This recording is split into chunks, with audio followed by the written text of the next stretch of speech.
Sorry, it's been a little bit since I have posted one of these videos, but I just got back from Reykjavik and I now am ready to share all of my games. So starting with round 2, because I already posted round 1 during the tournament. So yeah, this is my round 2 game that I had played against a CM, a 2000 rated CM, and it was a very wild game, as you will see in just a few minutes.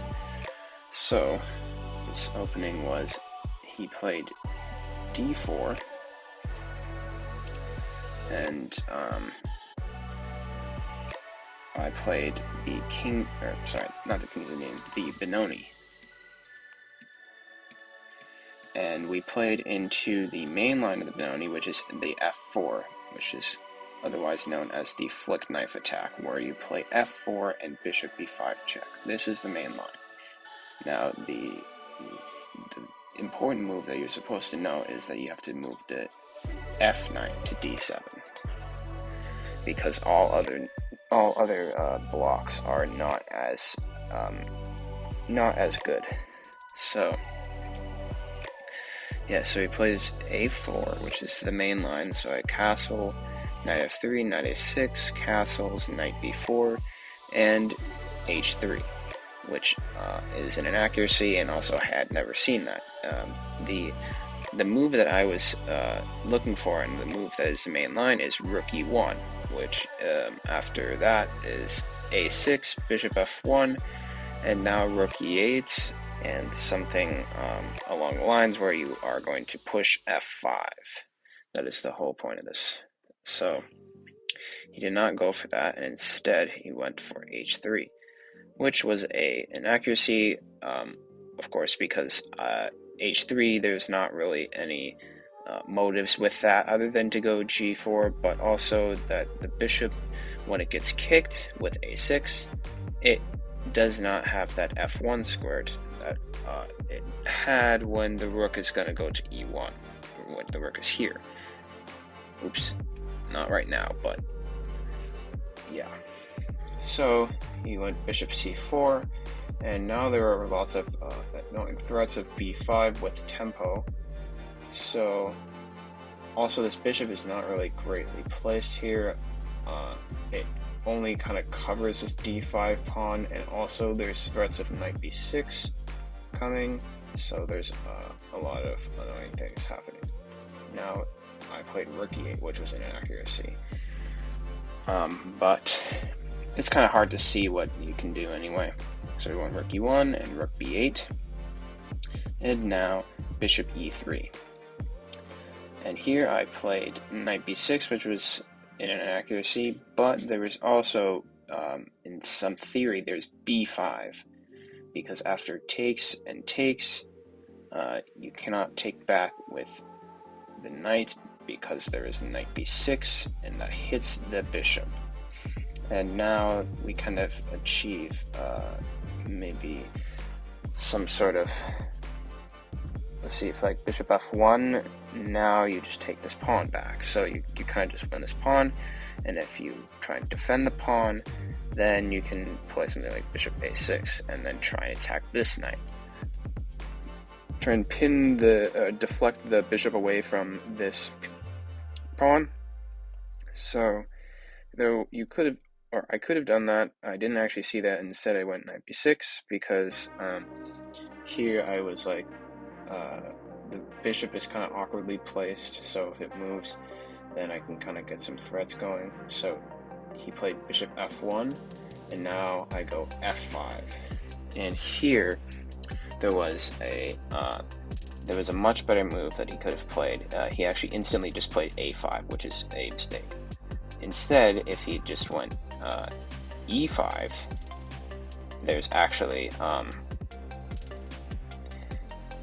lots of threats, because this bishop is actually attacking this pawn. So if I take here and bishop takes c5, I can't take, because now there's a5, and if I take on c3, then there's queen takes d8, and after takes, now this rook is being hit, and the knight is being hit, and this is going to be dead lost.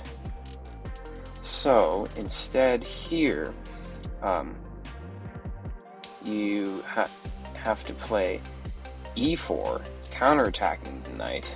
But even here, this is still pretty bad because after takes, queen takes, and bishop c4, after king h8, there's knight e5, and now white has lots of initiative for the pawn, and it looks like white is going to have to, or black is going to have to give up this like knight f7 sort of tricks.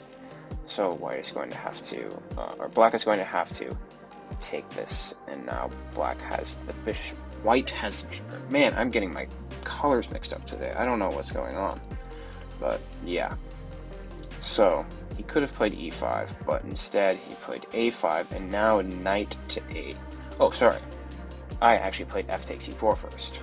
F takes e4 because now it's counterattacking this bishop, or this knight. God, I'm like, it is, my English is not working today. I'm like really still jet lagged from the, the flight. Knight g5, and now knight a8. And now I want to move my knight to c7, and maybe attack this pawn, or get some play on the b5. So he plays bishop c4 again, and now b5.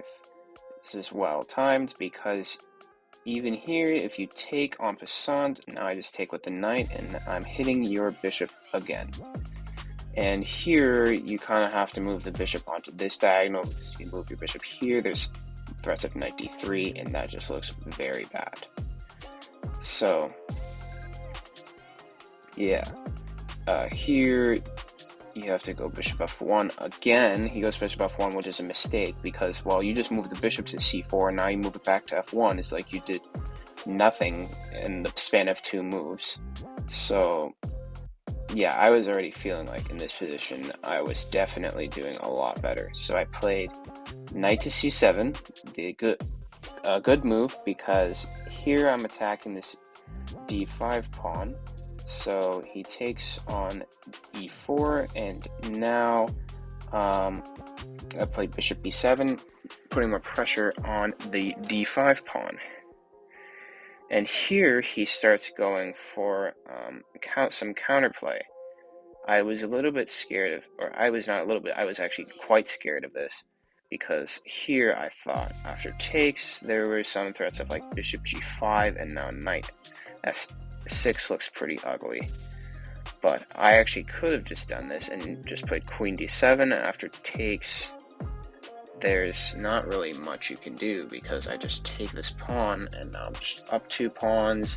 And even with this nicely placed dark squared bishop, the other bishop is not really working in this position, and now I'm just going to try and trade off everything, and it should be completely winning because I'm up 2 pawns, and I'm going to start attacking the center, and everything should be winning.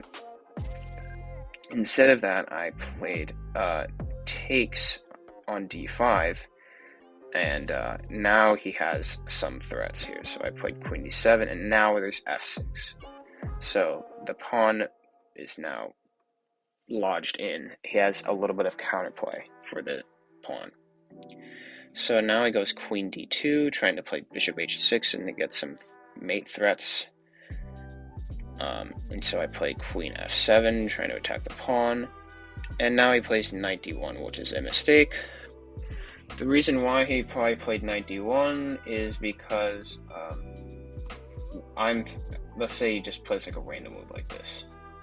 Now I'm going to threaten take, and if you take back this way, I'm threatening takes. If queen takes, there's knight c2, but he can just take with the rook.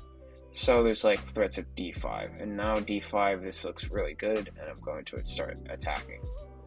So here, what also is probably better is actually knight takes b5 is a move, because after takes you can take with the bishop, and now there's some threats of a6, but I guess the real reason is that now you're hitting the rook.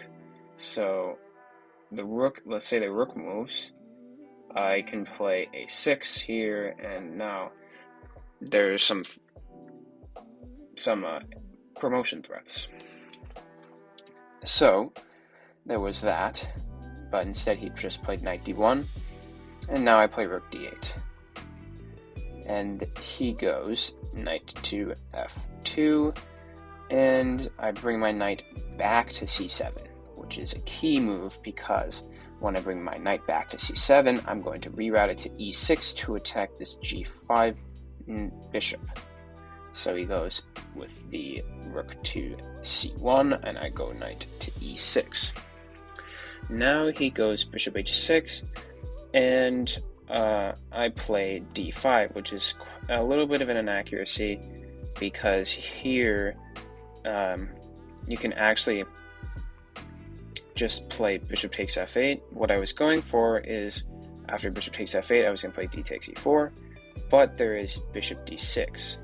And after queen takes f6, it's supposedly saying that black is only slightly better, but even here, black is up 2 pawns, and this queen is being pinned to this bishop, which is helplessly, there is like not very much that this bishop is able to do in this position.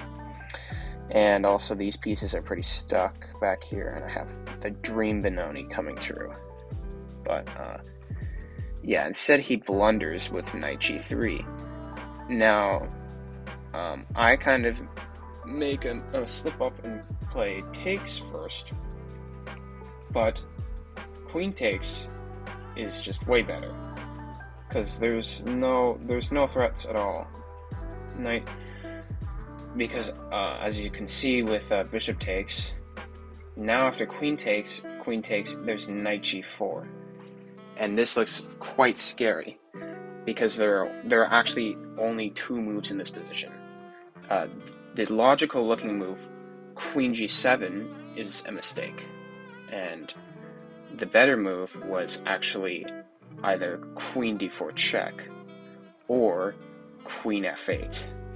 Queen f8 because now when you move the king, or when you move the queen to h4, there's king g7.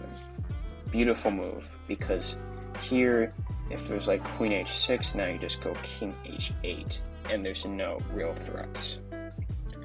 So instead I played queen g7, and now there's queen h4. Now there's a lot of threats. Knight f6, rook takes e6. If I move the rook, I was also considering queen. I was considering. I don't remember what I was considering here. There was a line here where I played queen e7, and there was rook takes e6 being threatened. And yeah, so I played queen e7 here, which is a mistake, but there's not really much you can really do in this position. The move suggested is g5, which kind of doesn't really do much. There's queen h5, and now there's a lot more threats anyway, because knight f6 is sometimes a threat. Rook takes e6 is sometimes a threat. Knight f5 is a huge threat. So there's a lot of things here that could go wrong. And so I played queen e7, and after knight f6, I played king g8, which is the only move. Knight takes, and what I didn't see at the end was rook takes c5, because now that's just a tactic, winning a pawn. And yeah, so I played king f6, and there were some moves, rook d7, and now h5 check, and king to g7. Now after rook to d1, there's a lot of mistakes happening in this position, because we had to reach move 40, so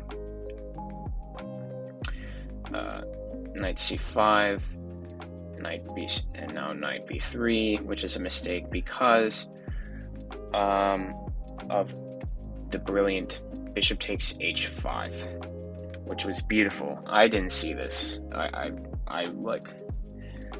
completely missed that, because now after takes, which is a complete blunder, there's knight takes h5, and now after king h6 is what I played rook e6.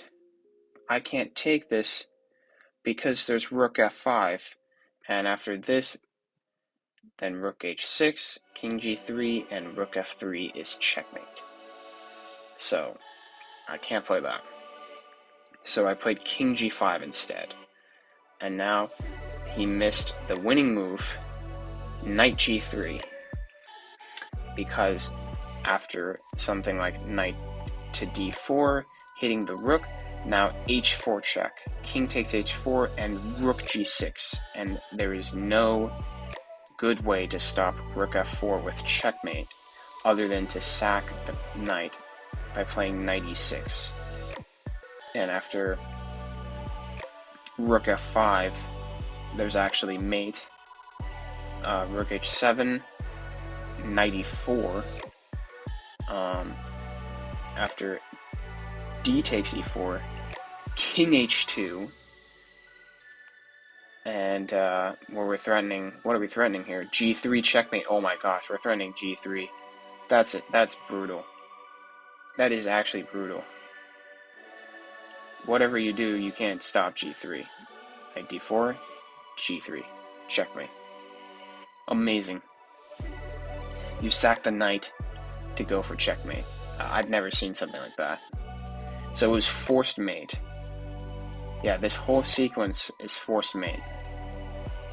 Wow, that's insane. So he played knight f6, the blunder, costing him basically the game. Because now I have rook e7, and after rook d6, I make a little slip up again, there's d4, because now he could go with the same sort of idea with g3, and now h4 is being threatened. There's not a real way to stop it. Yeah, so g3 was the winning move, again. But instead he played king h2, trying to go for that similar idea, but now knight e5 equalizes. Now there's no sort of threats here, I guess. We're kind of going for knight g6, king h6, and trying to hide. But instead he plays knight g8, which is now the eval bar is now in my favor. I play rook g7, and now knight h6, which is the mistake costing him the game. Rook g6. Now he's forced to trade, otherwise it's losing. I mean, there's also knight f5 here, but oh yeah, there's knight f3 here, which is actually pretty nice. G takes and king takes f5. Now it's a 2 minors versus a rook, and this should be quite good because we have this pass pawn. So instead he played rook takes, which is the blunder, because king takes and now knight f5, and I go with a little finesse knight f3 check. After rook takes f3, bishop takes knight h4, king to f6. Takes, and now I push this pawn. Okay, computer, I'm -3. There's no way this is a mistake. This is completely winning. It's -4. Okay, look, I look at the eval bar. It says that knight takes a5 is -3. Everything else is -1. And then chess.com comes like, oh yeah, this is a mistake, by the way. Yeah, I really love chess.com's analysis game review thing.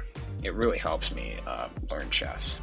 So knight e3 is supposedly a mistake, but there's not really much you can do here. Knight d1, now a5, a4, and I go with the blow knight takes b2. And he resigns here because after knight takes b2, we have this nice idea of a3, and now the knight is now worse than a pawn square. The knight on b2, when there's a pawn on a3, means that this knight will never be able to get to the a1 square because there's no like c1 or a1 square. So the knight will have to take or not 3 moves actually. It will take 4 moves for the knight to get here. So yeah, there's not really a way to defend this pawn, the pawn from being promoted. And I will just queen, and the game is over.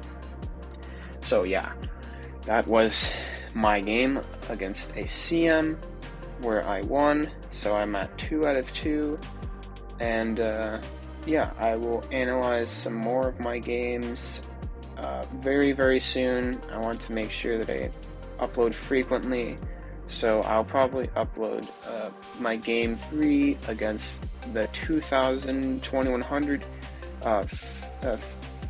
tomorrow, and yeah, you'll definitely see some very interesting decisions that I made that costed me half a point right there. So yeah, you'll see. I'll make sure to upload soon, and we'll see you in the next one.